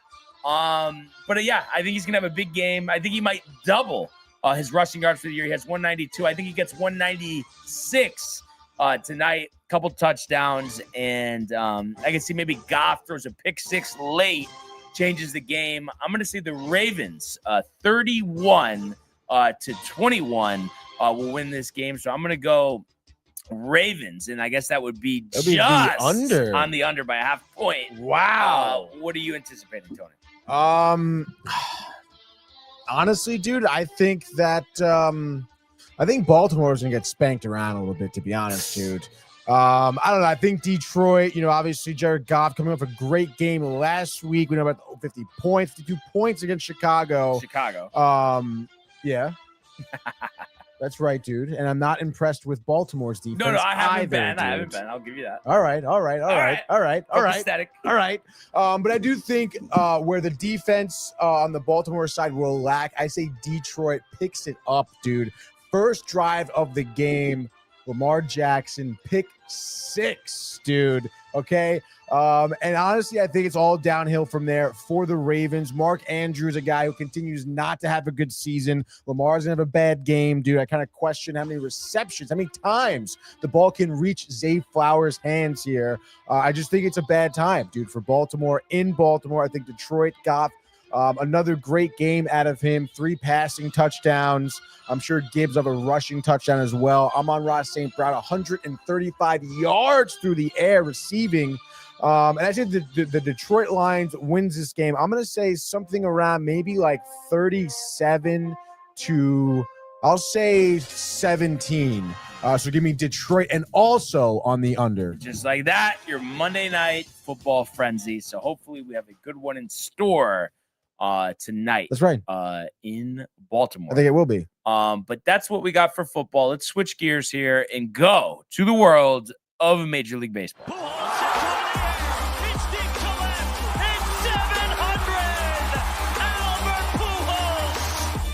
What a play! Stop it! Yep. And Alonso cracks one of the Mets win the ball game! Out of sight! And it works at 100 miles an hour. 14 strikeout. Too deep to left field. There it goes! See ya! All right. So the weekend in Major League Baseball, which, by the way, is brought to you by Velvet Llama. But we saw the New York Yankees get off to a disappointing start. Me and Matt watching the game on Friday. Lost to the Orioles 4-2, only 4 hits. Jazz, though, with the home run there to get him 30-30, which was nice to see. First Yankees since Soriano in 2003 to accomplish that feat.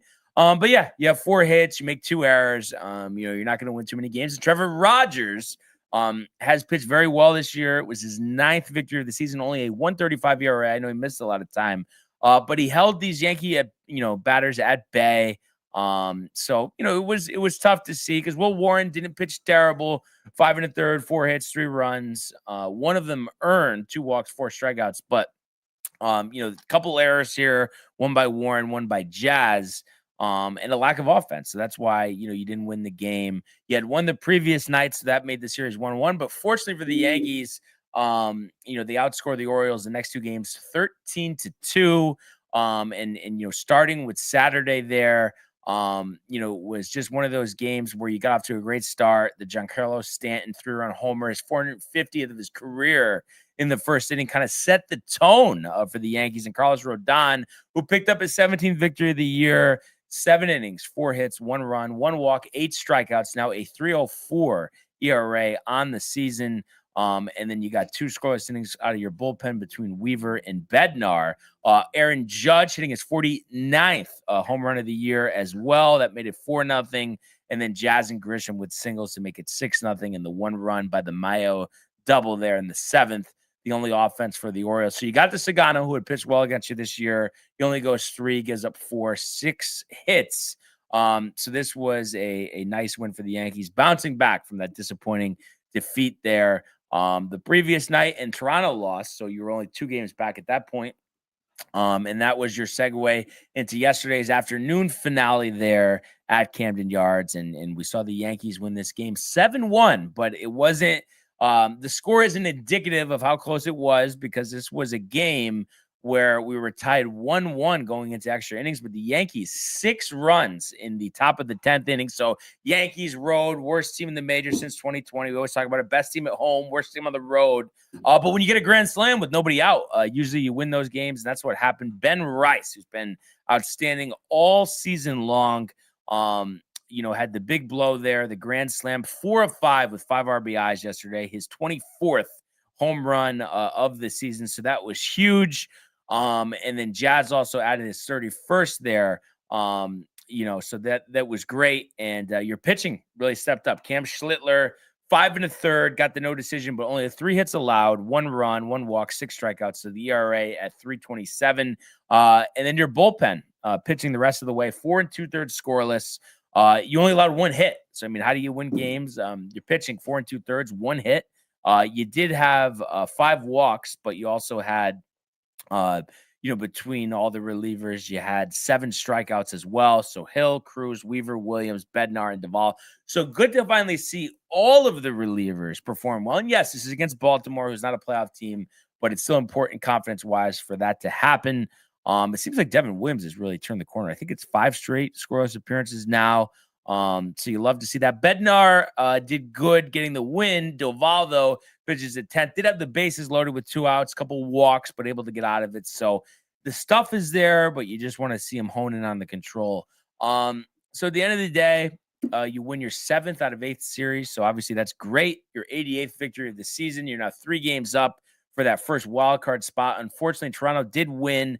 So it's a scenario where basically, you have to win 3 more games out of the 6 remaining. So however you want to do the math, you go 6-0, they have to go 3-3, you go 5-1, they have to go 2-4.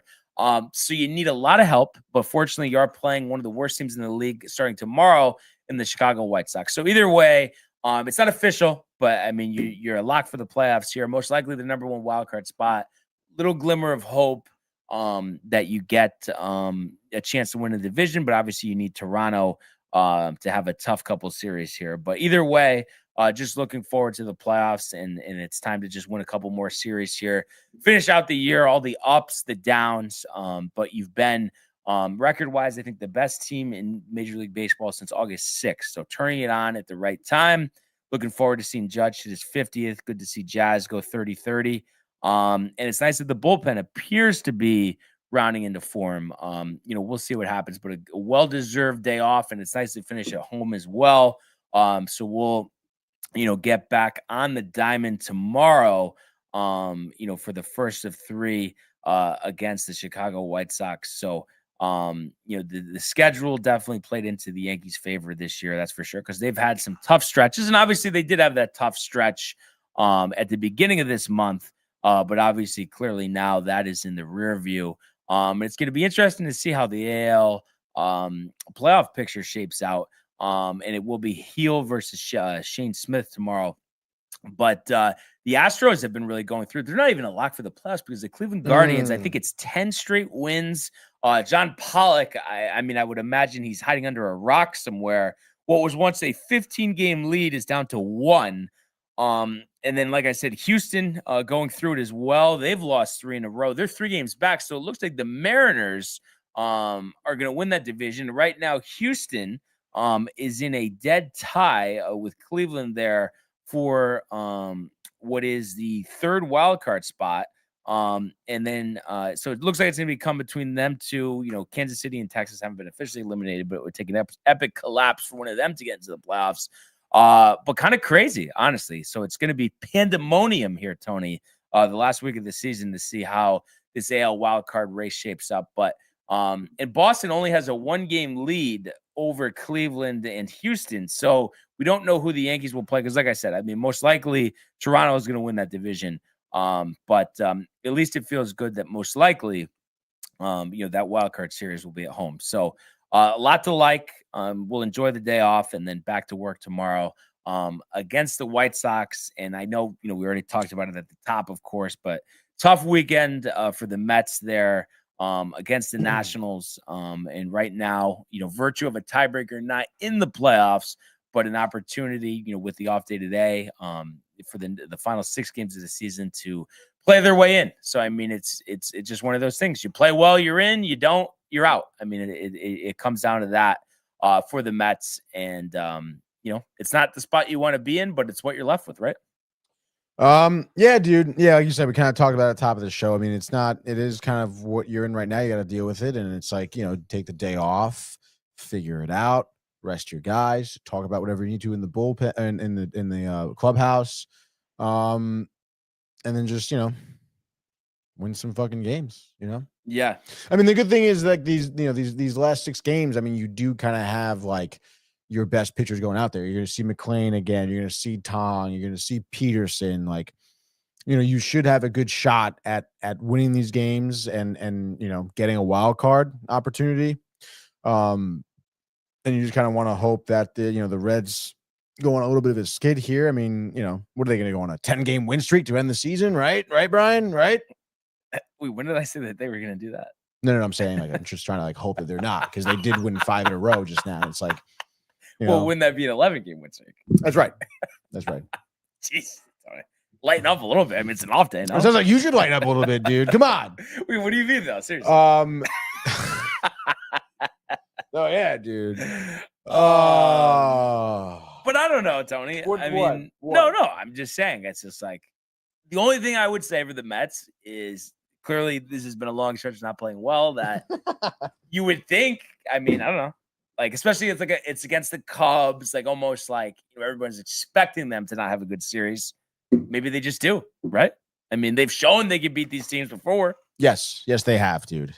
And I know it comes down to both, but if you had to say, like this series against the Cubs specifically, comes down to pitching or hitting more? It's gonna come down to your pitching more. Yeah, because that's what hasn't been a little lackluster. Right. Yes, the last 2 games against the Nationals, good, but this isn't the Nationals, This is the Cubs. Like, you're gonna need better pitching against the Cubs. And I really, I don't doubt that the Mets are going to have a good offensive series, to be honest. You look at even Washington. You average 10 hits a game. You know, like they had opportunities. Obviously maybe bringing runners in was more of a problem this past weekend. I think you had 6 men left on base last night. You were, I think, 3 for 16 with runners in scoring position on Saturday. So I mean, but again, I mean, I think those things, like, offense has come around way more often than the pitching has this season. So at least the second half of the season anyway. So I mean, like, right now I have more confidence that the offense will be, finding ways to score, and then it's just a matter of how many you giving up, Right. So yeah, I would say pitching. All right. So let's see. No, come on, you love it, dude. Yes, you do. Well, say yes. Yes, but the only thing I would say is it's not a focus right now. I want to hopefully win the division, but I know that's probably a long shot. But in all seriousness, that's what it is. Yes, sure. Do I think of, like, people yelling at me saying that I'm, like, not you, but, like, people yelling at me saying that, like, I'm being crazy about the Mets and all this and that? Sure. Yeah. Does that pop into mind? Yeah, it does. But like I said, I'm excited for the playoffs, and whatever happens with the Mets happens with the Mets, right? I mean, what I mean? I don't have any control over it. Well, no. Yeah, so it is what it is. Light day on the diamond today. Only 3 games. 3 games. So I guess we'll just each pick all the games. So we could do a 6-pack MLB pick segment here, brought to you by the Hirsch Law Firm. Is it your turn? I think, right? Yeah, I want to say yeah. All right. I think it is. Yeah, dude, because I think you started out with the yeah, that sounds about right. All right, so let's go, dude. You mentioned the 3 games. Pretty crazy slate, I guess. By the way, dude, I was updating the record here. Yep. You're 64-52. I am 63-53. Like a wild card race. So literally, dude, a game separates us with 6 to play, or 7. 7 to play. In any case here, 3 games you mentioned spread across the night. And honestly, dude, I mean, I kind of want to go with Peralta and the Brewers here, to be honest. Padres kind of, I think they kind of burned me on Friday. I'm a little bit sour, dude. So I'm going to start. I mean, actually, I'm sorry. We're doing every single game. Yeah, so let's just start off in Atlanta, the Braves, Nationals. Ernie, not till Wednesday. Dude. But still, Ernie, in the city of Atlanta. You got Chris Sale towing the slab against Gore. I mean, listen, dude, I know the Braves lackluster season, but Chris Sale 8 in a row. I mean, listen, dude, to end the season, they looking good. Chris Sale, 2.35 ERA, 115 innings pitched this season. So pretty solid sample size there. 5-5, gets the 6th win this night. And I say Chris Sale, I don't know, maybe 7 1/3, 2 earned runs, keeping it pretty tight there. And I guess, I don't know. I mean, you look at the offense by the Braves. They've been scoring well against Detroit and against Washington prior to that as well. So I say they put up a 7 spot here, giving up 2 runs. Give me Atlanta at home with the over. And then they're looking forward to Ernie. Yeah. I'm going to go with the Nationals. Obviously won their last 2 against the Mets. And I just feel like Atlanta, 8 in a row, fool's gold. This is where you get disappointed. Oh, what a mismatch. -255 favorites. I don't know, That's how Vegas wins, Tony. So I think Mackenzie Gore is going to pick up what will be only his 6th victory of the season. But he's had a good year relative. I mean, 182 strikeouts, 157 2/3. I think he has 9 strikeouts over 7 innings, no runs. So 7 shutout innings. James Wood, who struck out a lot this year, but has 27 home runs, hits 2 to make it 29 as he races for 30 before the end of the year. Nationals, 4-0. Nationals in the under. 4-0. That's a pretty wild prediction. In any case, dude, next game, let's go 9:40 p.m. in Petco Park, dude. The Padres, 47-28 at home. Pretty solid year as well. But you know who's had a better year? The Milwaukee Brewers, dude. Looking for their 96th win here, which is pretty crazy. Freddie Peralta, I mentioned before, towing the slab here against Nick Pivetta. Pivetta has been a bright spot for the rotation of the Padres, pitching well against the Mets most recently for him. I don't know if it was most recent, but it was recent. And obviously Padres doing well, I guess, right now. It's 2-3 against the White Sox. That's cool. Brewers dropping 2-3 against St. Louis. They're looking for revenge here on the road. And it's going to be a tough 3 games, I think, for the Padres. Starting tonight, dude, Peralta, over-under that 7.5. I don't know, dude. I think maybe both these pitchers get knocked around. Maybe third time around the rotation, around the lineup, excuse me. And then I guess both teams have solid bullpens, but I don't know. Regardless, I think this game goes over. A lot of good offense early on, I say. And I guess it'll be led by Christian Yelich. Why not, dude? He's looking for his 30th homer of the season. I wonder how many stolen bags, but regardless, he leads the team with 100 ribbies as well as homers. Maybe Luis Arise, the rare 2 strikeout night. He struggles, but Machado does well. Tatis as well. Also contributes. But I would say at the end of the day, the Brewers here take the lead in the 6th inning. I'll say it's a 5-4 game. They hold that lead for the rest of the game. And that's your final score. Brewers 5, Padres 9, giving Milwaukee in the over. All right. So I will say, give me the Padres at home. Perez pitched well. I think pitchers duel, another under. But we're going to say Machado, walk-off home run, Petco Park going nuts.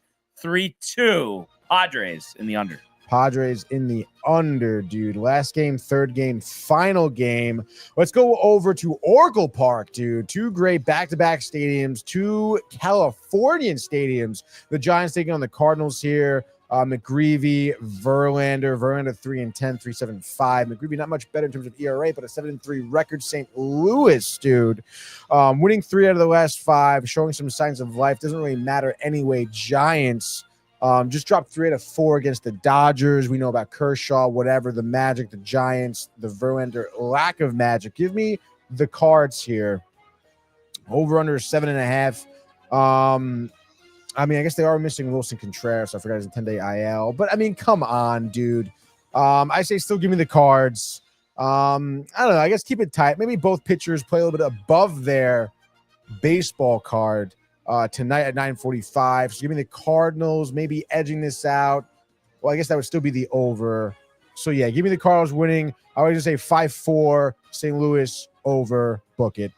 I am going to go with the Giants. I like the Verlander story, kind of a late career renaissance, Tony. How about today? 7 innings, a baker's dozen, 13 strikeouts. And I think the Giants are nice and tidy. We're going to say 2-0. So a day of unders here. We're going to go with the Giants and the under, just like that. MLB 6-pack pick segment. And time to strike the music back up.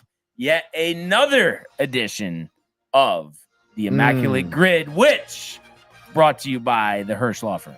Absolutely, dude. Did you pick the opposite like teams and shit on purpose, dude? No, because you did, but I didn't do it on purpose. Watch, we both go 3-3. Ha ha ha. But in any case, dude, speaking of ha ha ha's, we do have a sweet little grid here, man. Yeah, I got some ideas if you'd like. Hey, what do you got, dude? So shout him out. Brewers and the Red Sox, Mike Cameron. I like that. Mike Cameron, 4%. Bang. Boston and San Diego, David Wells. I was thinking Iglesias of the Jose variety. Let's see. Go ahead. Why? How much for you get Wells? 2%. 0.6 for Iglesias. There we go. Let's go, dude. And then 200 wins, John Smoltz. Johnny Smoltz. Bang, 3%. Love that. And let's see here. So 200 wins career pitching in a 200K season. So bottom right, the train, Walter Johnson. Walter Johnson. 3% for the train. Right next to him, 200K season, Kings. Not Kings, but Padres, Michael King. How about that? Michael King. Bang. 2%. Nice, dude. Any thoughts on the Minnesota and the Brewers, or the Minnesota and the Padres? Kind of a interesting combination. So Twins, Padres, we can do Rich Hill. Okay. You want to rip that? Yep. Wow, 5% for him. All right. And I mean, you think Josh Donaldson will be a lot for Twins Brewers? Do that one, because you don't think of Donaldson on the Brewers really that much. 7%. Not terrible. And then I'm thinking Brewers. I had done Sheets, but it was 15%. I don't. Ben Sheets, you can do. Freddie Peralta has had it. Yeah, go Peralta. I think he's lesser heralded. You know? Yeah, I would think so. 8%. Okay. And then now we just need Twins. 200 And it's like wins. Blyleven's 90%. I'm just trying to think if they had anybody. It's. Oh, dude. I mean, Santana pitched for Minnesota, right? I don't think he got 200 wins. I don't think he got 200 wins either. Laureano didn't. Bart played? No. Did he? Did he play for Minnesota? I almost feel like he did. I almost feel like he did too. Just go with it. And he definitely had 200 wins. Yeah, go with What it. if we're wrong though, dude? If we're wrong, we're wrong. Second chance these days. Oh, bang, dude. What was it? 7%. All right. It's all right. I mean, What we was got our through it, score? dude. 39. Not horrible. Not horrible at all, dude. We'll see if we can score any lower as we could switch the music here. Yes, dude. And do the old Immaculate Grid, but the Gridiron edition here. And I definitely like this one. Oh, yeah, let's go, dude. And starting off actually here, top left here, Lions and the 49ers, Anquan Bolden. Anquan Bolden. Interesting. ANQ? Yeah, U. ANQ. Oh, there it is, dude. Yep. Bang, dude. 12%. Okay. And let's see. So we got 10 rushing touchdowns in a season here. I guess for the Patriots, Corey Dillon. Corey Dillon for the Pats, dude. 30%. Okay. The Ravens, I would say go with Jamal Lewis. 27. All right. And then it keeps getting better, right? Oh, yeah. I mean, it's lower than 30. And then the Detroit Lions.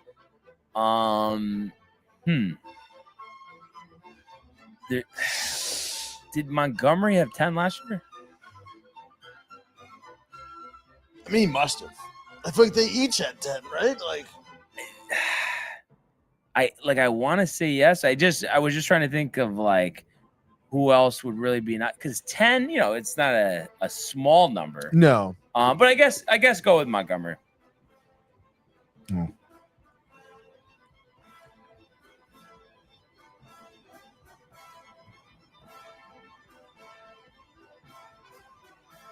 %. Patriots and 49ers. Because obviously Mac Jones, but I just was trying to think if there was anybody else.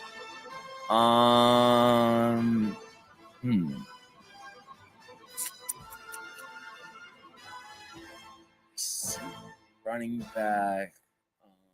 Looks like we have a Josh B. Colts, Pats, Philip Dorsett. Yes. LOL. Yes, do that one. All right, let's do Colts, Pats, dude. Dorsett. 5%. I feel like he threw out the Philip Dorsett last week too. It does seem like it. He's got a lot of different teams going on. It seems like it rings a bell, but it might have been the same thing, Oh yeah, maybe. Colts, Pats, Jacksonville, Seattle, Houston, Denver. Got been on a lot of teams. I mean, I guess. Josh B says that's why I LOL'd. I guess. Ha ha ha, Josh. Giddy for tomorrow. I guess go with Mac Jones, right? I mean, whatever. Let's do Probably Mac gonna Jones. be high, but we just want to fill out this grid. Mac Jones, 10%, All right, dude. I mean, that's hey not now. for a football grid. That's actually not. That's that great, high. dude. It's our second lowest. All right, so Colts, Ravens, Colts, Lions. Didn't Orlovsky play for the Colts at some point? Yeah, I think so. Go try that. For Colts, Detroit, Yeah. or It's like a weird spelling. Dan, there it is. Yep, 19%. That stupid fucking idiot, dude. Wow, dude. All right, so what? We got 2 left.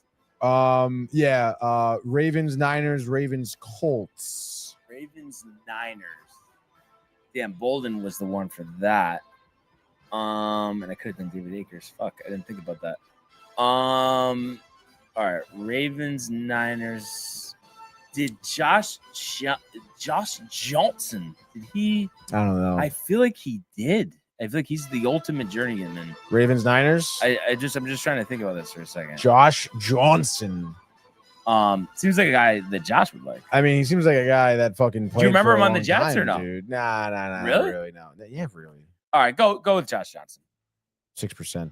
All right, so we got one left. Dead nuts, right? Yeah, that's right. Oh wait. Oh, Ravens, Colts. Looks He like says, Dallas Clark. do it. Ravens, Colts. Dallas Clark. You got a beat on him? Yeah, he won a Super Bowl with Peyton Manning. There we go, dude. 4%, 129, 120. For football, not bad. No, not at all, dude. You gotta be proud of that. Let's go, Josh B getting into the mix, dude. Yes, that's what we wanted. Exactly. We wanted dude. that all along. We got it. But yeah, there we go. Two successful editions of the Immaculate Grid. Let's fucking go, Josh. He says, yeah. Let's fucking go. Boy, Monday's show just kind of like flew by. I can't believe it's like an hour 45 in all of a sudden, dude. Yeah. You're like, whoa. But I think it's just always the football recap, you know? Yes. No, it is. It's a long recap. Every game, dude. You don't miss a thing. And I dude. think good game tonight, Lions Ravens, right? I mean, historically, that's been a good matchup. Yeah, you got to be excited about that, right? 2 good teams, powerhouses, the coffee. Yeah. So let's see what happens. But yeah, great show today. Thank you for everybody for tuning in and continuing to comment, like, and subscribe. All of the archives on the YouTube page, Tony, Michael, Renee, and Jane Costume, the merch at downtimetv.com. Want everybody to enjoy the games. No Yankees or Mets tonight, but go Yankees. Why not? Yeah, go Mets. And we will see you mañana. Hey guys, Tony here from Downtime TV checking in. I want to thank all our fans out there who's been liking, subscribing, sharing our content. You guys are the best. You guys are our bloodline. You make us love what we do. Thanks again.